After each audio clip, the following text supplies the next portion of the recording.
Radhe Radhe. Wisdom channel में आप सबका स्वागत है।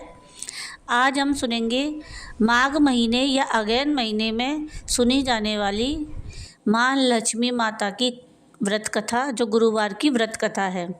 इसे श्रवण करने और पठन करने से दुख दारिद्र दूर हो जाता है। श्री माँ लक्ष्मी माता की कृपा से सुख संपत्ति और ऐश्वर्य प्राप्त होता है और मन की इच्छा पूरी होती है। और आपको अगर ये माता लक्ष्मी की कहानी पसंद आए तो प्लीज़ इसको लाइक शेयर ज़रूर कीजिएगा और प्लीज़ मेरे चैनल को सब्सक्राइब कीजिएगा। आप जब मेरे चैनल को सब्सक्राइब करते हैं तो मुझे बहुत मोटिवेशन मिलता है आगे और वीडियो बनाने का। तो प्लीज़ मेरे चैनल को सब्सक्राइब कीजिएगा और कमेंट में राधे राधे ज़रूर लिखिएगा। तो शुरू करते हैं माता महालक्ष्मी की कथा। श्री महालक्ष्मी माता के अनेक रूप और नाम हैं। भूतल में वे छाया, शक्ति, तृष्णा, शांति, जाति, लज्जा, श्रद्धा, कांति, वृत्ति, स्मृति, दया, तुष्टि, माता, अधिष्ठात्री एवं लक्ष्मी के रूप में स्थित हैं। उन्हें प्रणाम करते हैं। कैलाश पर्वत पर पार्वती, क्षीर सागर में सिंधु कन्या, स्वर्गलोक में महालक्ष्मी, भूलोक में लक्ष्मी, ब्रह्मलोक में सावित्री, ग्वालों में राधिका, वृंदावन में रासेश्वरी, चंदनवन में चंद्रा, चंपकवन में गिरजा, पद्मवन में पद्मा, मलतीवन में मालती, कुंदनवन में कुंदती, केतकी वन में सुशीला, कदम्ब वन में कदम्बमाला, राजप्रसाद में राजलक्ष्मी और घर घर में गृहलक्ष्मी इन विभिन्न नामों से पहचानी जाती हैं। इस तरह सर्वथा चारों ओर और सर्वभूत में सुपरिचित माता श्री महालक्ष्मी की यह कथा है। अब हम इसका श्रवण और पठन करेंगे। भारतवर्ष के सौराष्ट्र देश में द्वापर युग की यह कहानी है। सौराष्ट्र में उसमें भद्रश्रवा नाम के राजा थे। वो बड़े पराक्रमी राजा थे। 4 वेद, 6 शास्त्र और 18 पुराणों का उन्हें ज्ञान था। उनकी रानी का नाम सुरत चंद्रिका था। रानी दिखने में सुंदर सुलक्षणा थी और पतिव्रता भी थी। उन दोनों को 7 पुत्र और उसके बाद एक कन्या का वरदान मिला था। कन्या का नाम श्यामबाला था। एक बार महालक्ष्मी जी के मन में आया कि जाकर उस राजा के राजप्रसाद में रहें। इससे राजा को दुगनी धन दौलत की प्राप्ति होगी और वह इस धन दौलत से अपनी प्रजा को और सुख दे पाएगा।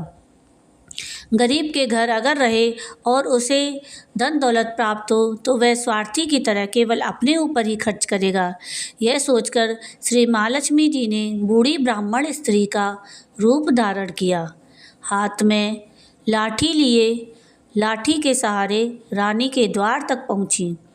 यद्यपि उन्होंने बूढ़ी औरत का रूप धारण किया था, पर उनके चेहरे पर देवी का तेज था। उन्हें देखते ही एक दासी सामने आई।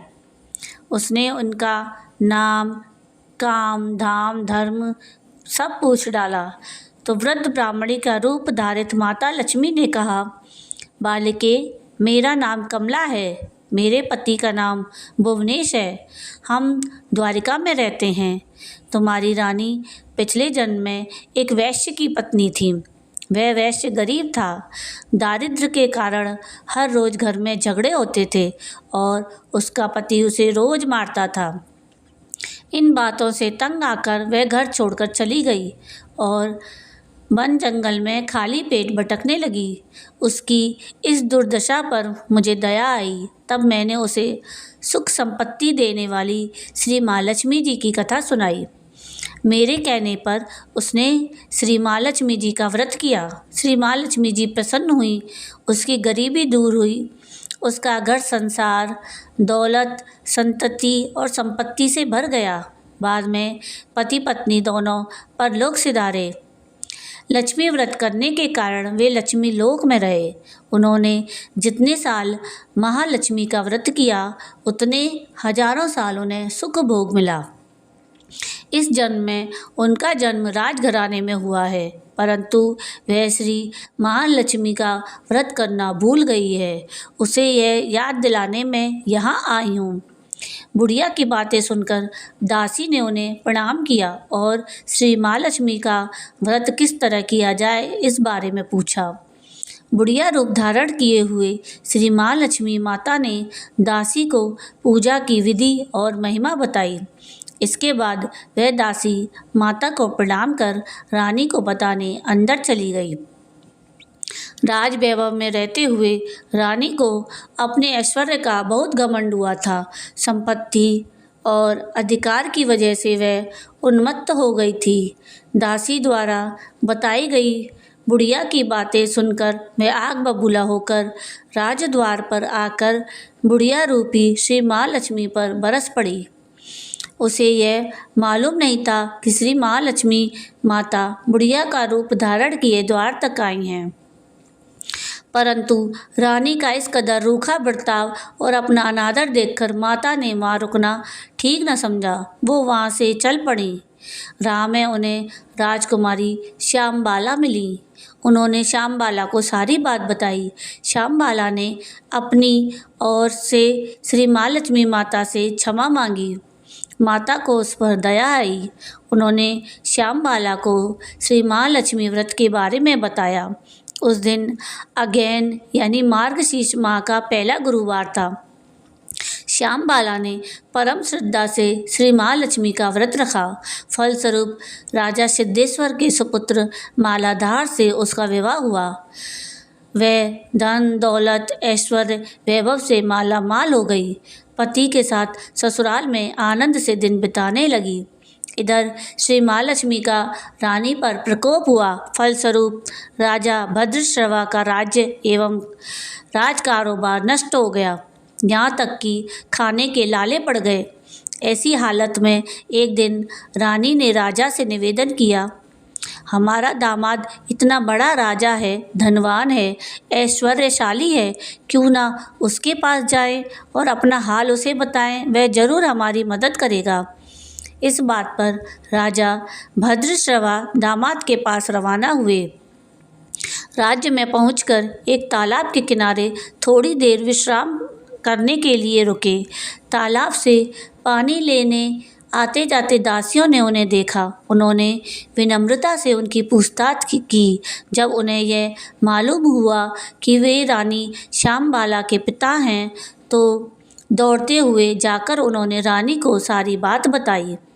रानी ने दासी के हाथ राज परिधान भेजकर बड़े ठाठ से उनका स्वागत और आदर सत्कार किया, खान पान करवाया। जब वे लौटने लगे तो सोने की मोहरों से भरा घड़ा दिया।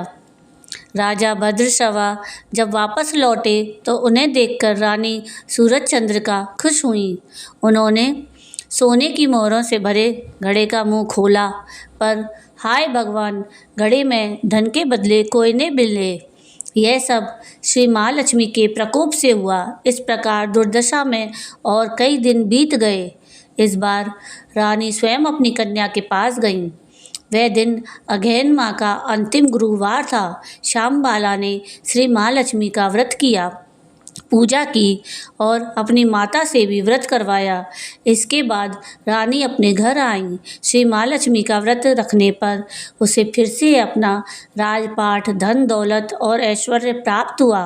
वह फिर से सुख, शांति और आनंद में जीवन बिताने लगी। कुछ दिनों बाद राजकन्या श्यामबाला अपने पिता के घर आई।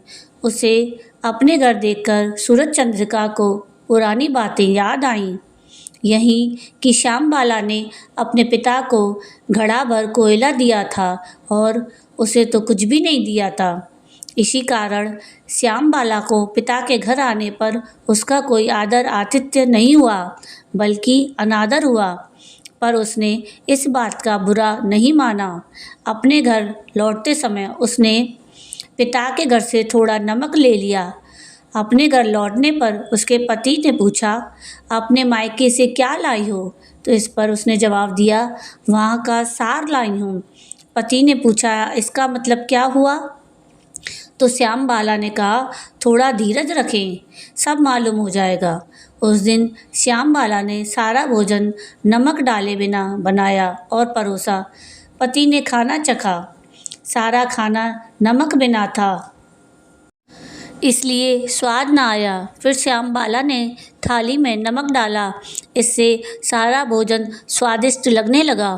तब श्याम बाला ने कहा, यही है जो मैं मायके से लाई हूँ सार। पति को उसकी बात सही लगी। फिर वे दोनों हंसी मजाक करते हुए भोजन करने लगे। कहा गया है कि इस तरह जो कोई श्रद्धा भाव से श्री महालक्ष्मी जी की पूजा करे, उसे माता की कृपा प्राप्त होती है, सुख संपत्ति और शांति प्राप्त होती है, सभी मनोकामनाएं पूरी होती हैं। परंतु यह सब प्राप्त होने पर माता की पूजा को भूलना नहीं चाहिए। हर गुरुवार को व्रत पाठ अवश्य करना चाहिए।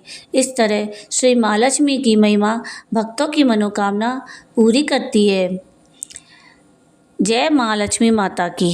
तो ये थी माघ के महीने के गुरुवार की महालक्ष्मी माता के व्रत की कथा।